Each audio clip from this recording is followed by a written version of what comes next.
It's important to face people earnestly, you know? When you're sincere, others naturally gravitate toward you. I've been raised hearing this from my dad for as long as I can remember. So, I've been living by this lesson since I was a kid. Yet, never did I expect something like that to be waiting for me. I'm Dale Osborne, turning 58 this year. My dad only had a high school education, so money was tight, and I grew up in a modest household, but my family always had smiles on our faces. He valued relationships with others and was trusted at his job. When dealing with people, it's important to be earnest. He used to say this almost like a mantra. He didn't just value relationships at work. He cherished my mom at home too. When she got sick and couldn't do any housework, he willingly took them on and took care of her as well. He's truly the best husband and father. I'm so lucky to have him. My mom often said so. Hearing all that, even as a kid, I understood that my dad was a wonderful man. I wanted to be like him. From then on, I started to value my friends and the people around me. I made sure to greet them, express my gratitude when they did something for me, and even give small gifts on birthdays. Thanks to that, I was blessed with good people around me. I was poor, but nobody ever looked down on me, and they treated me as equals. I also received a lot of help with my studies. I wasn't particularly sharp, especially with math, but thanks to my talented friends, I managed to avoid failing any exams. Eventually, when I reached my senior year of high school, it was time to decide on my future path. While everyone around me chose to continue their studies, I decided to start working. I didn't enjoy studying much, and with a younger sister to think about, I didn't want my family to spend any more money on me. Plus, I had a secret dream: to start my own company and become a CEO. But I knew it wouldn't work out if I just jumped into it as a kid. So I started by getting a regular job and gaining some experience in the real world. With only a high school education, my job options were limited, but I managed to secure a position at a small local factory. My parents had hoped I would go to university, but accepted my decision. My friends also supported my choice of career. On graduation day, they surprised me with a farewell card with a message from each of them. My childhood friend, Jessica, handed it to me personally. Even though our paths may diverge, we'll never forget about you. I couldn't help but be moved to tears by her words. After starting work, every day passed by in a whirlwind. I was responsible for making parts like screws in the factory. But because I didn't have a great memory, I made a lot of mistakes at first and got scolded a lot. It was tough, but I relied on that farewell card as a source of strength. Seeing it reminded me that I was supported by everyone, and it strangely gave me courage. And just as my dad taught me, I never forgot to treat my colleagues with respect. As a result, they started helping me out when I was struggling. By working hard and giving my all to the job, within about half a year, I stopped making mistakes, and my boss started to recognize my efforts. Not only did my professional life change, But there were significant changes in my personal life too. When I was 22, I started going out with Jessica. She got a job at a restaurant near the factory, and we ran into each other by chance. I was drawn to the mature woman she had become. Then, at 25, I mustered up all my courage and popped the question. I had never been more nervous than I was at that moment. Our married life was smooth sailing. Just like my dad did for my mom, I made sure to support my wife at home. Back then, it wasn't as common for men to be actively involved in household chores, but I didn't mind at all. In our second year of marriage, we were blessed with a child, a daughter. We named her Adeline, wishing her to be a kind person. She grew up what felt like a blink of an eye, and before I knew it, she was already a working adult. Seeing her mature filled me with joy and relieved some of the pressure I felt. As a seasoned employee at work, I was looking forward to retiring and enjoying a peaceful life afterward. However, something unexpected happened one day. The factory where I had been working was acquired by a big corporation. It was a sudden announcement, and all the employees were thrown into confusion, including me. I had no idea what would happen next, which made me anxious. The factory manager informed us that our job roles would change drastically starting the next day, and that we would have new bosses from the acquiring company. Despite the worrying news, I figured there was no use panicking. I decided to take things as they came. True to the announcement, the next day brought about significant changes in our tasks. I was transferred from making parts to the sales department. It was a whole new ballgame for me, and I ended up inconveniencing my colleagues for being unfamiliar with the new work. While going out to secure contracts wasn't too bad, I struggled with basic tasks like organizing business performance data and creating documents on a computer. I'd never been good with technology, and even using a smartphone took me a while to get the hang of. Computers were even more challenging, and I struggled just typing text at first. Seeing my coworkers adapt quickly and become productive only added to my frustration. While they effortlessly used Excel spreadsheets, I constantly encountered errors. When I was asked to create presentation on PowerPoint instead, just inserting graphs and tables took me ages. By the time I finished the single-page document, I was completely exhausted. Computers are supposed to make things easier, but at that point, I wondered if that was even true.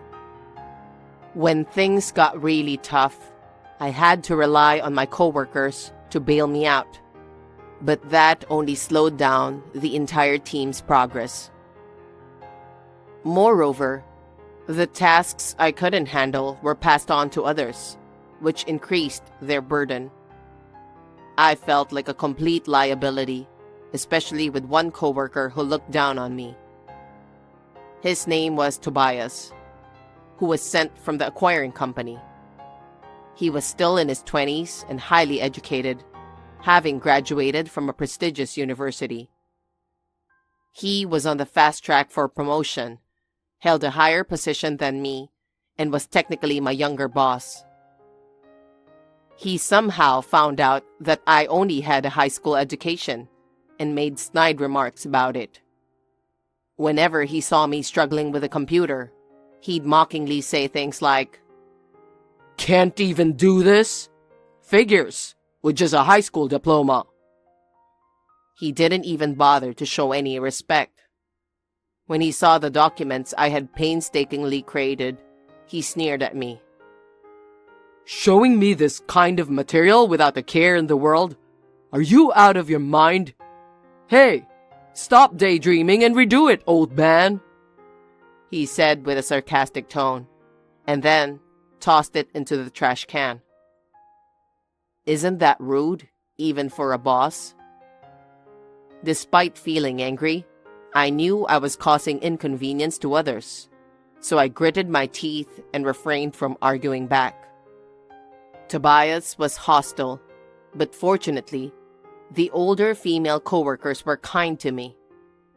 Whenever I had trouble with computer tasks, they'd readily offer help. I'm really sorry for bothering you with this. Oh, come on. Don't worry. It's mutual help when we're in trouble. Just take it easy and learn little by little. You'll be fine. Once you get the hang of it, you'll be able to do it quickly. There's no such thing as you can't do it, but everyone else can. They reassured me with smiles. Their warmth was truly appreciated. During that time, I found myself looking at the farewell card more often. Just as the early days at work, seeing those messages motivated me to take actions. I started taking notes and created my own guide for using the computer. Gradually, I became more proficient and the number of times I relied on others decreased. I no longer needed to pass off my tasks to coworkers and properly handled them on my own. My sales work was also going smoothly. I made sure to treat everyone with respect. You know, when you approach people with integrity and positivity, they tend to open up to you. I was snagging new contracts left and right.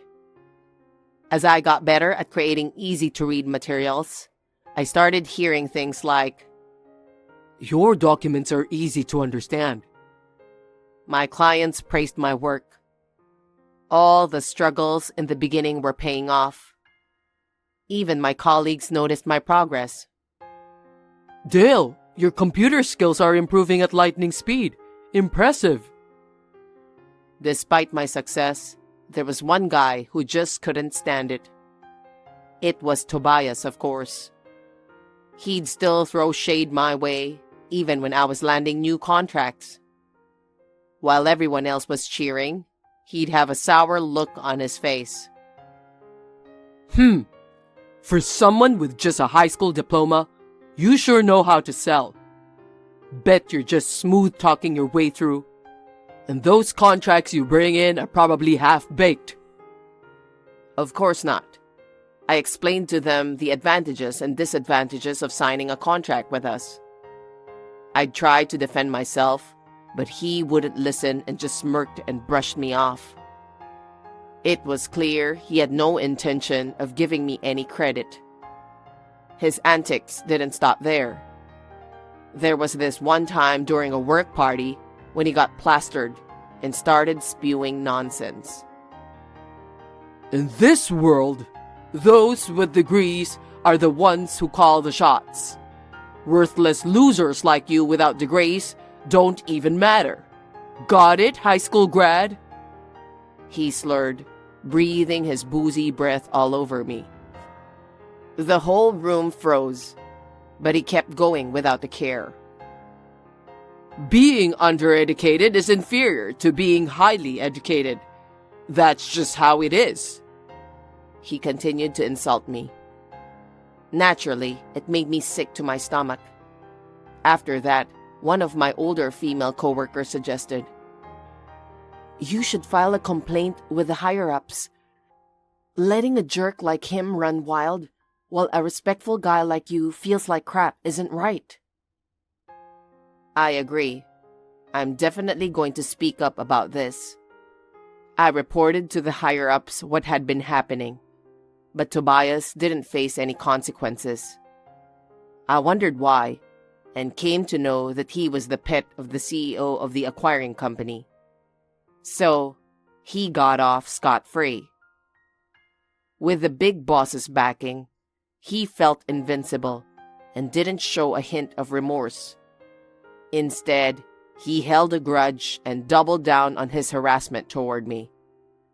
He'd intentionally spill coffee on documents I'd copied and make me redo them, or dump extra work on me when I was already swamped, forcing me to work overtime. It was getting out of hand. I mean, seriously, what's the CEO thinking, giving praise to such a jerk? It wasn't just Tobias. I started to resent the big boss too. Then, one day, I was tasked with compiling our work data and creating a report. Obviously, I had to work on a computer, but I was clueless about how to handle the unfamiliar task. Tobias noticed me struggling and came over with this twisted grin on his face. Wow! Can't believe you can't even handle something this simple, old man. I was using computers in college, so it's easy for me. This is why high school grads are a pain. Just quit already, you leech. It was the last straw. Yeah, I get it. Well then, I'll just quit. I shoved my resignation letter to him and walked out of the office. As I left, I could hear him saying, "At last, we can breathe easy without that low-educated guy. Good riddance." When I got home and explained everything to Jessica, she understood. If someone like that is your boss, you made the right call. Better to quit. Now what to do? We've got savings, and since you've got some free time now, why not take it easy for a bit? Let's invite Adeline and take a trip. Good idea. I agreed with her suggestion, and we ended up going on a family trip to Sedona. Since it was a rare occasion, we splurged to stay at a luxury wellness resort for a whole week.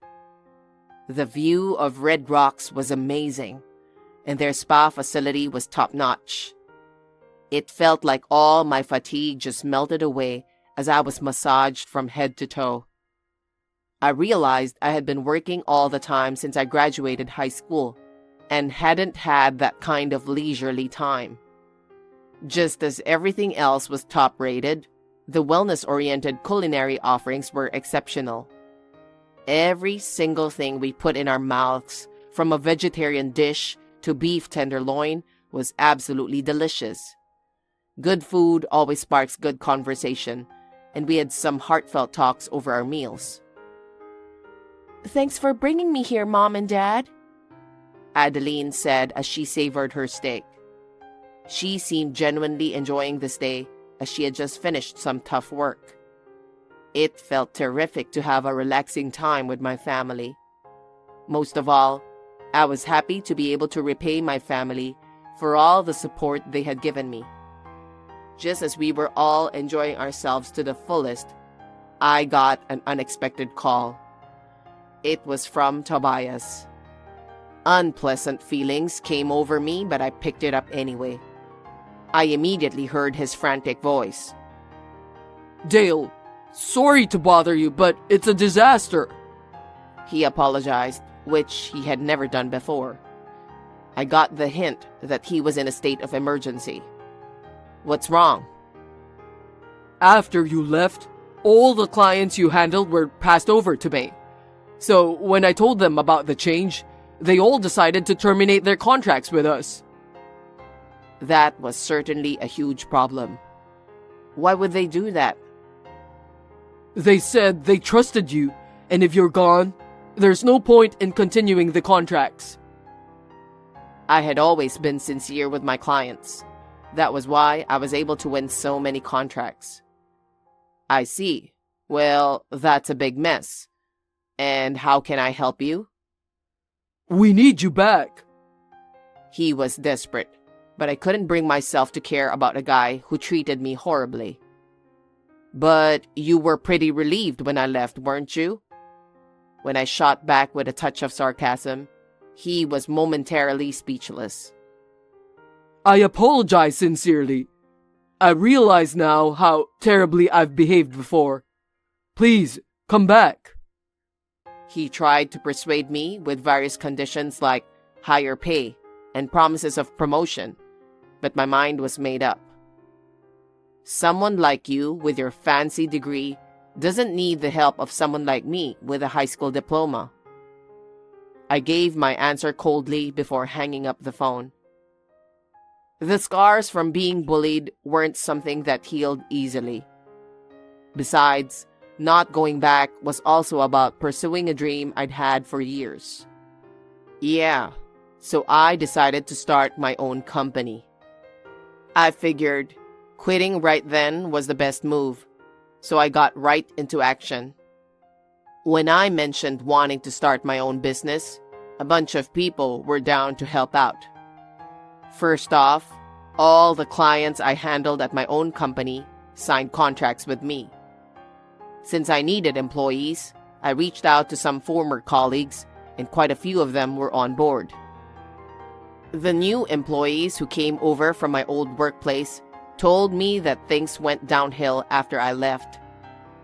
Tobias was on a power trip like never before, and the sales performance took a nosedive. They were already thinking about leaving when I reached out to them, so they jumped ship without hesitation. By the way, my old company hit some serious financial woes after clients started canceling contracts left and right. Tobias got chewed out by the CEO for causing the mess, but he still let him off easy with no real consequences. Other employees saw the writing on the wall and started leaving in droves. In the end, the company went under. The CEO skipped town, and Tobias struggled to find a new job while staying afloat. Rumor had it that he had a habit of blowing money and even got into debt from gambling. It seemed that karma finally caught up with the bad guy, and I felt like justice was served. Meanwhile, my company was doing great, thanks to the good clients and employees. Surprisingly, it wasn't just them who supported me. Some classmates from high school heard I started a company and offered to help out whenever they had time. When I told them how much I valued that card from graduation, they seemed pleased. "I'm so glad to see you haven't changed a bit since then," I was told by several friends. Time passed and I have more employees now. I make it a point to hire based on skill, not just credentials. In our training for new hires, we emphasize the importance of treating people with respect. It's not about judging someone by their education or appearance, but seeing what they're really made of. We ensure that our longtime employees truly understand this. The high school grads or dropouts might feel a bit intimidated at first, comparing themselves to college grads. But the veteran employees set a vibe where education doesn't matter, so they're starting to gain confidence in their work. It wasn't how I imagined it to happen, but seeing my dream become reality, I feel fulfilled every day. Sure, not everything goes smoothly, and there are tough times. But when things get rough, I still look at that farewell card, which gives me the courage to keep going. Getting targeted by Tobias was tough, but I'm glad I didn't lose sight of the importance of treating people right. Moving forward, I'll keep appreciating those around me and keep pushing ahead.